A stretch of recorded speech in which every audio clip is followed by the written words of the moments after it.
Today we'll be having a look at simulating some ladder logic in Elixir. So sit down and strap yourself in. The first thing I'll do is I'll review the simple ladder logic, and I'll go through how the ladder logic behaves in a PLC, and then we'll get started on trying to simulate that. So if we look at this first rung, what we have is a start pump bit. So this is the equivalent of having a start pump push button. And then we have a stop pump push button. Then we have a pump running coil. So if this energizes, a pump will start to run. If that's energized, we might want to light up an indication light. So the way this rung works is you push the start pump button, which turns this switch on. Because the stop pump isn't currently hit, the pump will start running and it'll energize this bit down here, which will latch up and keep the pump running even after you let go of the start pump button.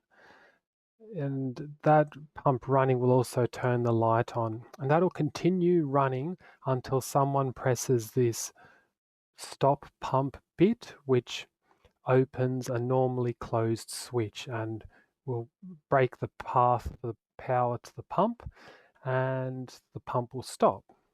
So if we want to simulate this, how this logic would run, what we can do is again export as an XML file. So I'll export the routine to save it as the default name. So here we have it over here.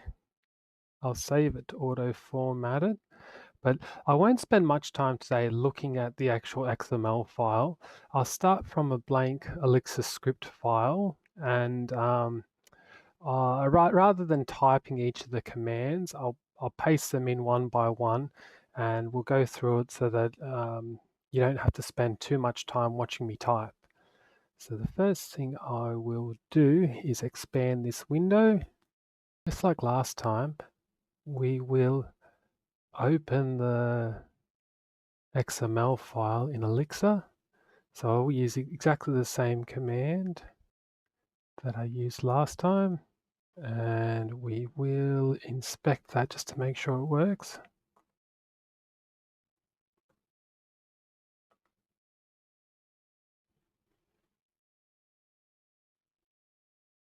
Okay, we'll look down here, so it looks good. Now I've already gone through it and worked out the XPath string we need to be able to extract just the logic from that XML file. So just the ladder logic. I'll show you what that looks like. Here we have the XPath string. So I'm going into the program again, the routines, the relay ladder logic content, the rungs, and I'm getting the text from each of those rungs. So let's execute this and we'll have a quick look at what we get out. So here are the rungs, and the commands that we're interested in are essentially these parts here. So if you remember that first rung, we have the start pump push button or the pump running, and then we AND that with the not stop pump, and if that's all energized, then we get the pump running output. So what we want to do is do the pattern match on that again. So I will pass it into an enum_map function,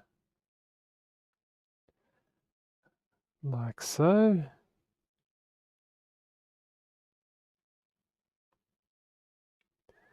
Okay, unclosed delimiter, so I forgot the end, so I'll put that over here.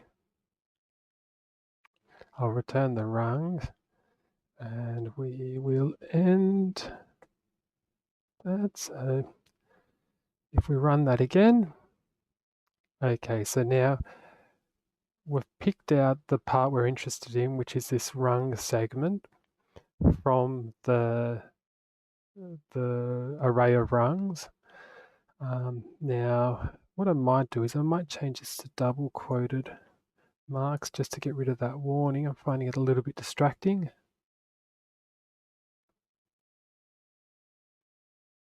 Run that again. Okay, it wants a char list, so what I'll do is do as suggested. It returns an array with 2 char lists, so what we want to do is convert that to a string. So I will do a toString command.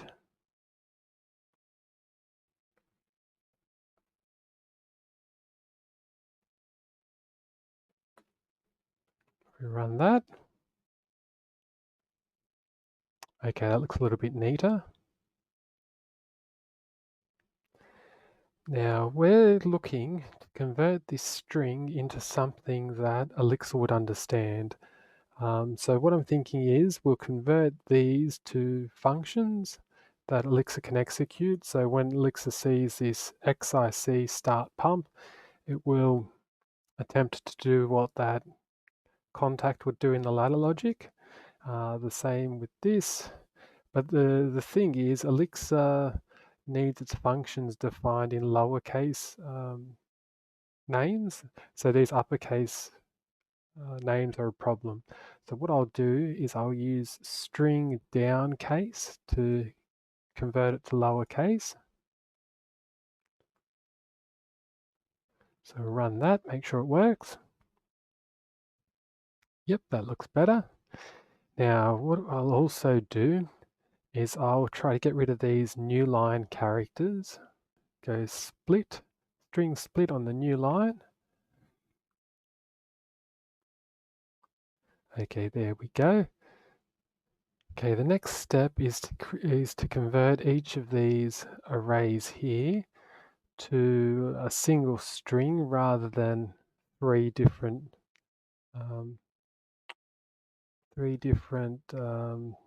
entries of an array. So we can use list to string to straighten that out.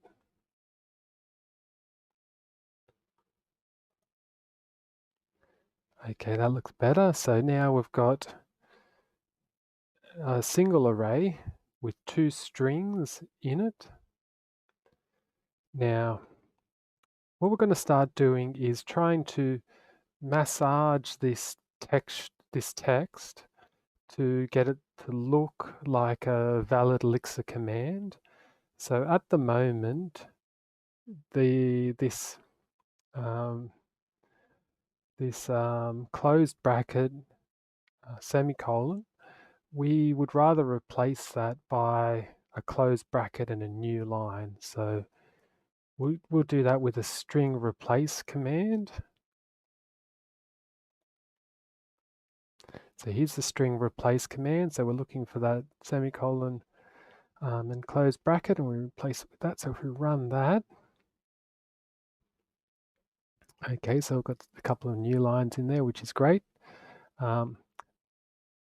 This next one, the next thing we want to look for is we want to look for anywhere where there's a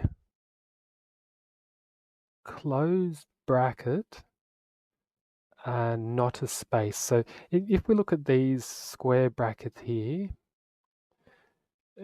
these square brackets are for the OR function where we had one command on top of the other in the ladder logic. So after each of these parameters, these square brackets here, after each of these parameters, there's a closed bracket and then a space, closed bracket and then a space. But this point here, there's a closed bracket and then this OTE. So what we want to do is replace that closed bracket with a closed bracket and a space so that Elixir can see that well, actually, we want to replace it with a closed bracket, a space, and a pipe function, so that when Elixir executes this, it'll execute this function, and then it will know, all right, there's another command. I'm being piped into this OTE function, and the same applies down here. So we're going to do something pretty crude, and we're just going to do a regular expression matching. And so we're going to use string replace, and I'll show you how it looks. So this basically says, okay, look at this string here, go through it using this regular expression syntax. When you find a closed bracket, a parentheses, and there's not a space following it, then replace it with this function here, where we put in a closed bracket, a pipe symbol, and we want the last character, like this non-space character, to be left there.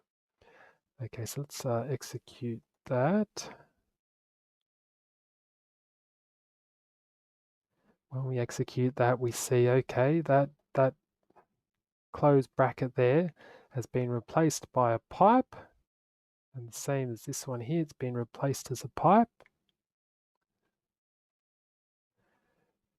The next thing we want to do is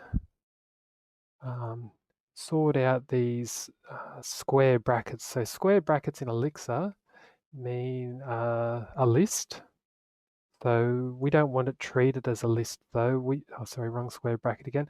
We want this here to be another function in that we'll define, and we'll call it branch. So to denote a branch in ladder logic. So I'll just add that in. Wrong spot. Add it in down here.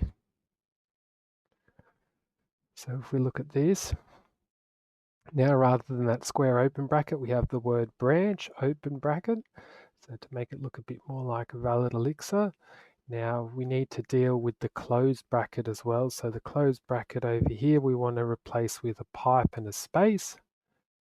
We do a string replace to deal with the closed brackets as well. So replace the closed bracket with a closed parens and a pipe symbol. Then the last part, so I might run that. Okay, so it's starting to look like a valid Elixir code. Yeah, that looks pretty good. All right.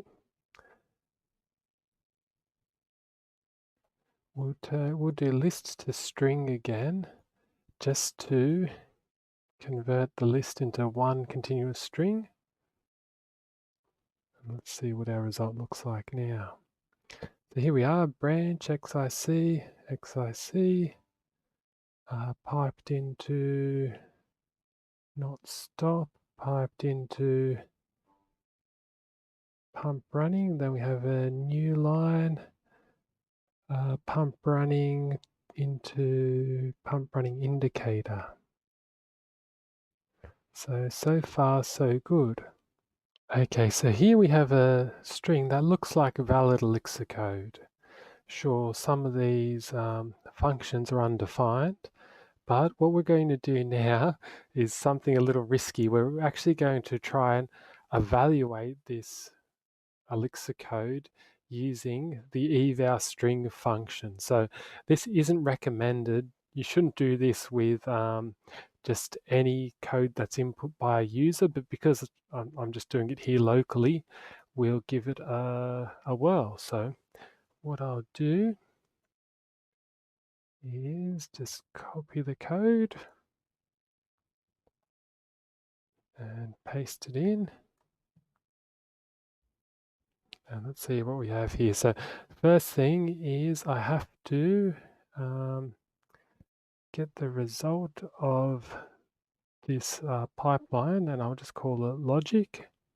So this will be the string that we see printed out here. So this string, what we want to do is pass it in to be evaluated. Now, these params are something I'll be passing in later. So at this time, what I'll do is get rid of those. So we'll just have an empty list. So let's execute this and see what we get for our result.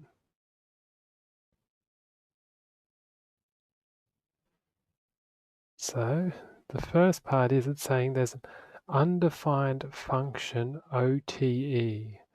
So, and there is no such input, no such import. So what we might do is actually, we'll keep the string print above so we can see what the string is trying to evaluate, and then we'll look at each error. So what it's sort of saying is that it doesn't recognize this OTE function. It wouldn't recognize branch or any of these other ones. So what we'll do is we'll go through and we'll define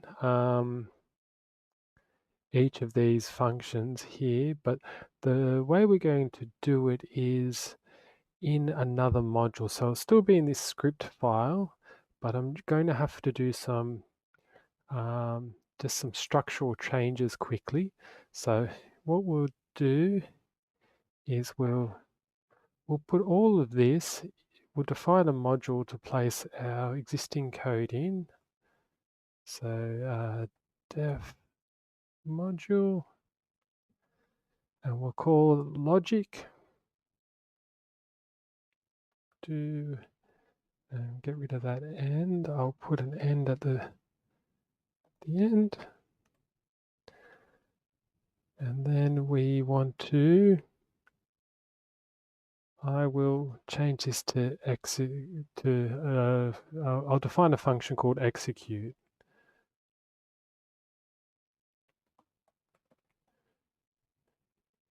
And I will close that function off. And we'll attempt to run. It'll auto format it for us, which is great. So it worked that time because we're not actually executing this function. So what I'll do is actually call that down here. So I'll say logic.execute. And so when I attempt to run that, we should get that error. So there we are. We've got that error. It's complaining about an undefined variable start pump. Okay, good. So it's doing the right thing. Now, where we're going to define the functions we call is I'll define them above in a new module. So what I'll call the module is commands. So def module commands. And in here, we'll define each of our commands that we're invoking. So the first one, we'll go through the line. So the first one is this branch command. So all we want to do on a branch is a logical OR. With the branch function, we want to look at the first argument and the second argument and basically just do the logical OR of the arguments. So it will return if either branch 1 is true or branch 2 is true.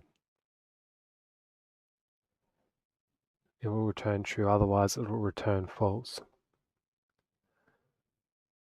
So that's the branch function taken care of. Then we have the XIC function. So what we're actually going to do, so I will deal with the first one first. So this one's really quite easy. So all we do is return the value of the bit. So if this bit is on, we'll return on. If it's off, we'll return off, or false, I should say. And the next one we encounter is another XIC. Then we pipe into an XIO. So normally an XIO, so it's examine if open, that's that normally closed switch. So normally it would be defined like this. Normally we'd say XIO, so if the bit's true, we want to return false. If it's false, we want to return true, so we just take the not of the bit.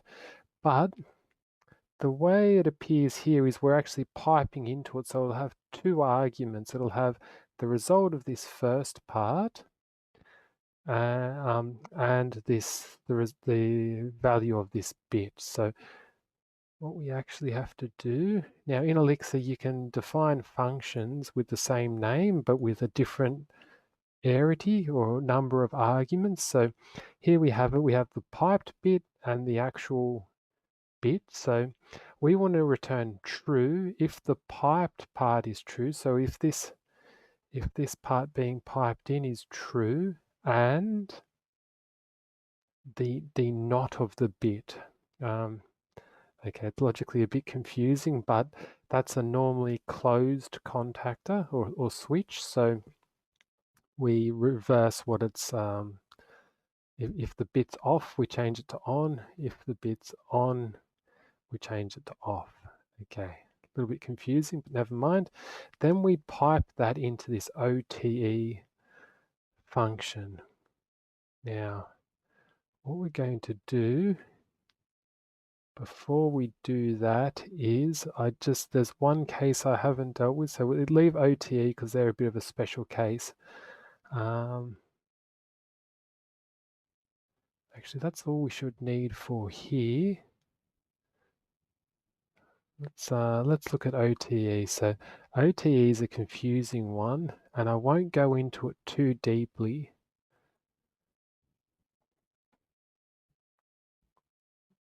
But here's the code to start with. So I've defined a macro here. And what it's doing is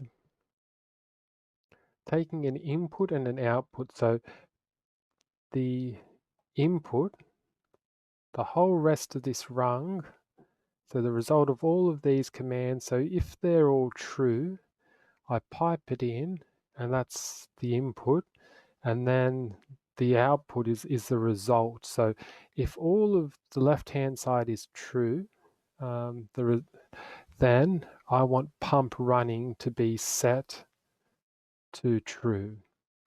And if it's false, I want it to be set to false. So I don't know a neat way to do that in Elixir. Because Elixir is a functional language, it doesn't lend itself easily to being able to set a bind value in a function like this, because there's no mutable state. So the way I've sort of worked out how to do it is using this macro. So essentially, this OTE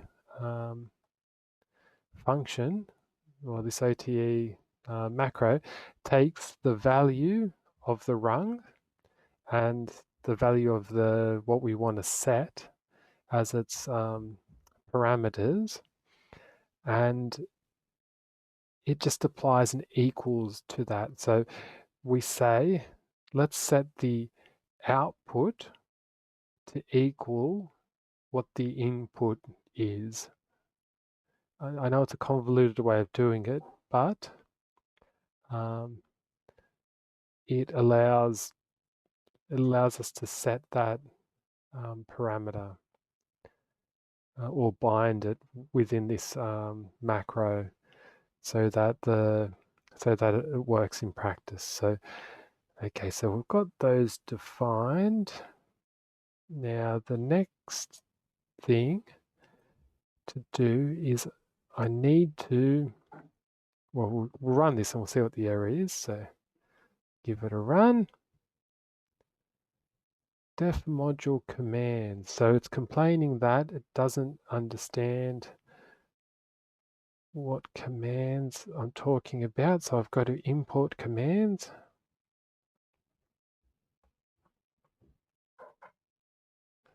All right, try and run that. Def module commands. Undefined functional def mod. Spelt wrong. Spelled it wrong, didn't I? Try again. Okay, so now it doesn't recognize start pump. So in this code eval string, I need to assign values to the variables in here. So I have to bind values to start pump, pump running, stop pump, to these 4 values. So what I'll do is I'll just set them all to false. So I'll just paste this in and we'll run that. So here we've manually gone in and set them all to false. And it's saying command is unused. It is unused, but I'm actually using the commands in this code evaluation. So it's being used as part of this environment value. And that looks like it's executed correctly. I haven't, what I'll do is I'll print out the eval string. So I'll pipe that into IO inspect, run that again. Okay, so the result of that eval string is false. So that's the result of the last function. And then it has all of its values set as false as well. So it's passing me back those bound parameters. Now, what we can do is say, all right, if we hit the pump start bit, we'll change it to true, and we'll run it again. This time the output is true, and we see the pump stop is still false, but if you hit pump start, that's true. Pump running is true, and the pump running indicator is true. So it looks to me like it's actually executing the ladder logic and returning the values as we'd expect them.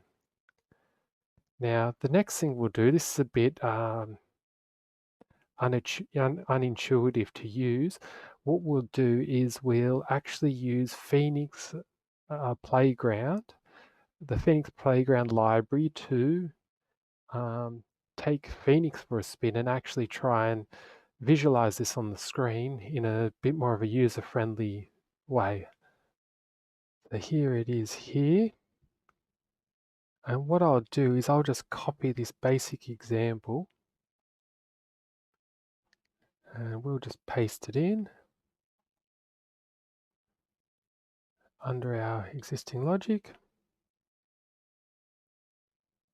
And I'll save that.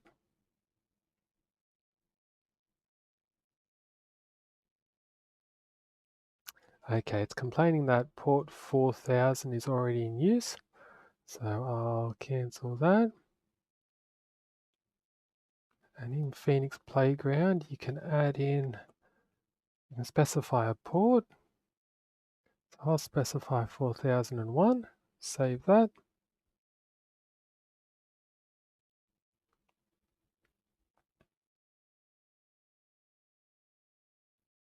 Okay, so here we have the basic example. So it automatically opens your web browser, and Phoenix Live View uses WebSockets to allow you to interact with the server in real time. So if we look at this, I put it off to the side and I'm hitting minus, you can see that I'm actually changing the server state. So what we're going to do is use this to further develop our application.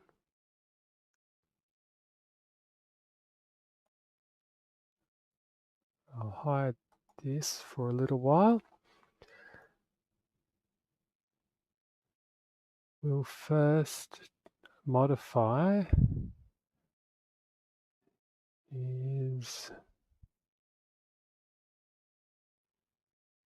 in our mount function. So when the live view is first created, this mount function is executed. And when that happens, we actually want to execute our logic above.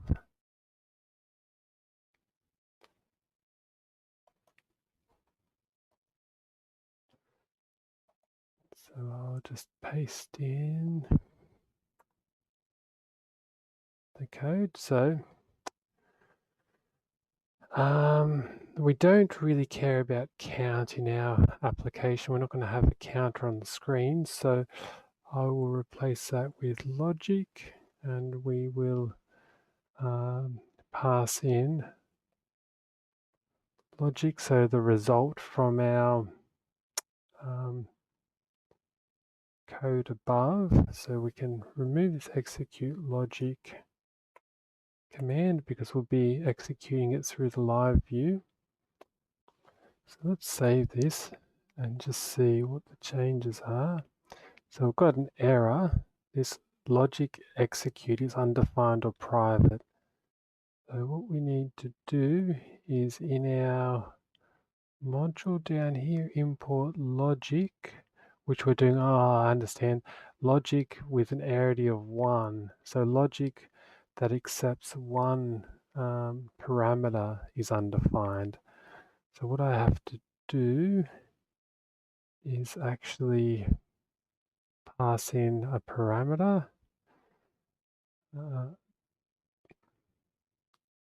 I'll call it params, and I'll actually pass those params into, so rather than passing in this in a hard-coded way,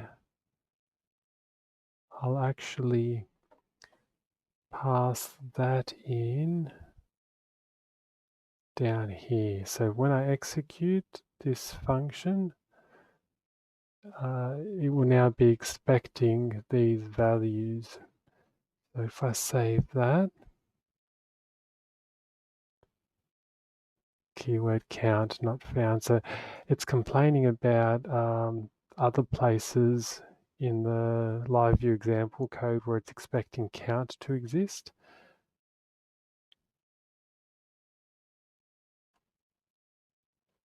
So there we have the errors, but what I was looking for is this return. So this was printed out when this logic executed. So it was a result of this IO inspect. So in fact, what we want to do is we want to use that to pattern match. So the result, we'll call this list here bindings, and we don't care about this false value. If I save that, what we want to return rather than printing out the result is we want to return these bindings. So each time this is executed, we'll pass in the state of the pump, of the start pump, the pump running, the stop pump, and the pump running indicator.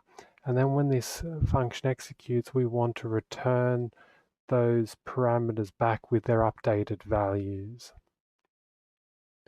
What we'll do is we'll remove all of this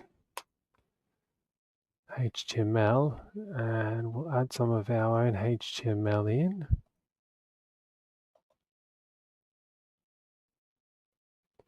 And run that and see if we get the same error. Okay, so we've got our HTML is working. The first, I want to add in a symbol that looks a bit like a pump start contactor. So all I've done is attempted some ASCII art here. So I've got pump start representing it sort of as it would look in the ladder logic editor. I run that. So I've got start pump as a symbol. So when someone clicks on start pump, we actually want this start function, start event to happen. So rather than this increment or decrement, what we actually will be doing is our event will be a start event. So I'll get rid of those and I'll add in a start event. What I'll do is on that start, when we click on this, I want to have a start event, and what I will do is I will set the start pump value to not of what it currently is. So all I'm doing is toggling the value of that variable, and then I'll execute my logic and I'll pass in the new bindings where this start pump variable has been toggled, and then when we get the result back, we'll update the logic on the screen here. So what I can also do is I'll add in some styling, because I've given this start pump a CSS class of start pump. So I'll add in some CSS.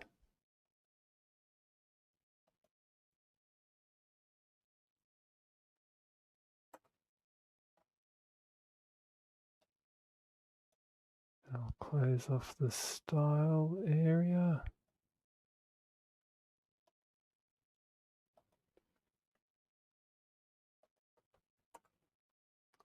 And give body some padding. But the important part here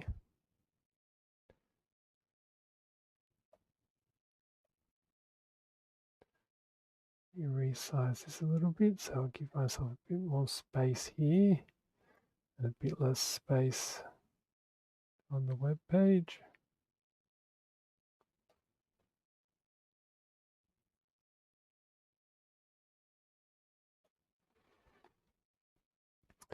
So with pump start, we're setting the background color. So if the pump start value is true, then color the background in lime, else color it in white. So I'll save that and see if I have any errors.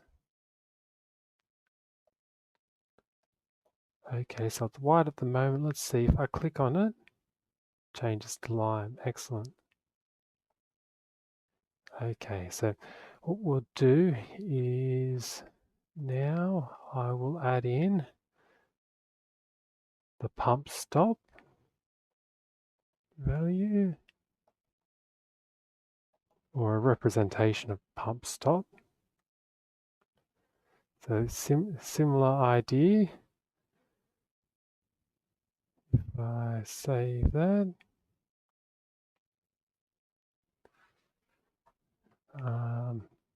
and likewise I'll add in pump running.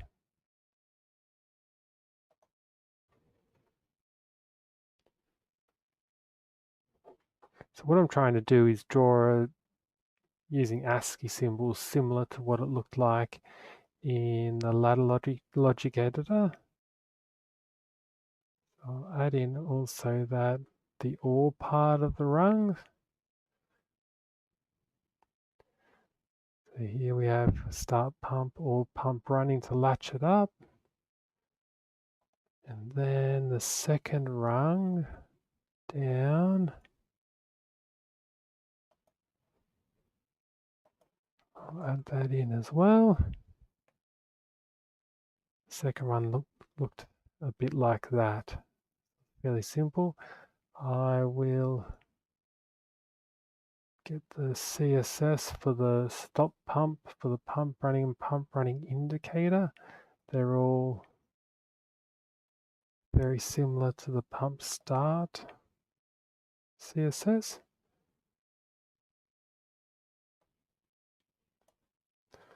So I'll save that. And I have to handle the extra events. So if we click on it, if we click on the stop pump, we want to run the stop event. So I'll bring in the other events now.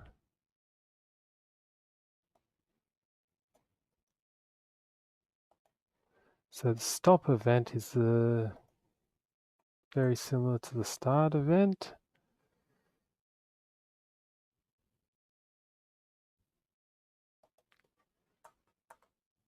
And the running event and the running indicator event are also copies.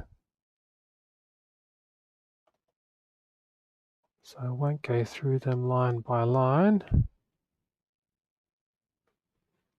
but I'll save that to get the formatting right.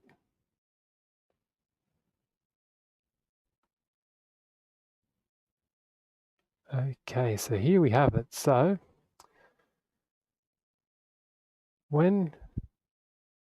if the stop button is not pushed and we push the start button,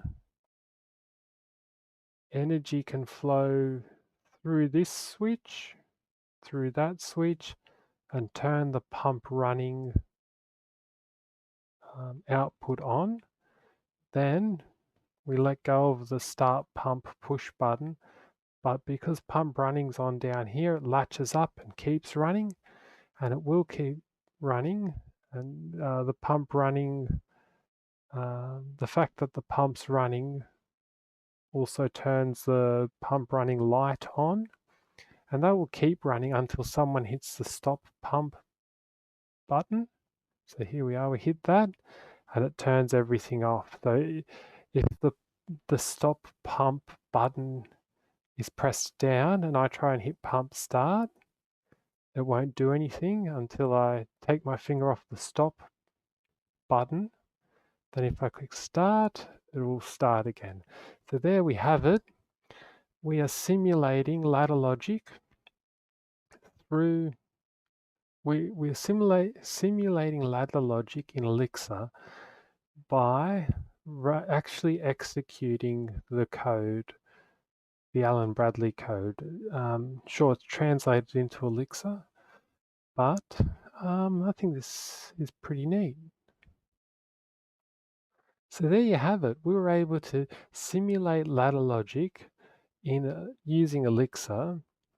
I can't think of any other programming environment or language where in 131 lines of code you can parse an XML file, extract code in one language, convert that code to a different language, execute it, and run the simulation and have live updates via WebSockets from the UI. Elixir truly is a thing of beauty. I hope you've enjoyed this video. I'm thinking next time around I might have a go at writing a Modbus driver, maybe from scratch, we'll see.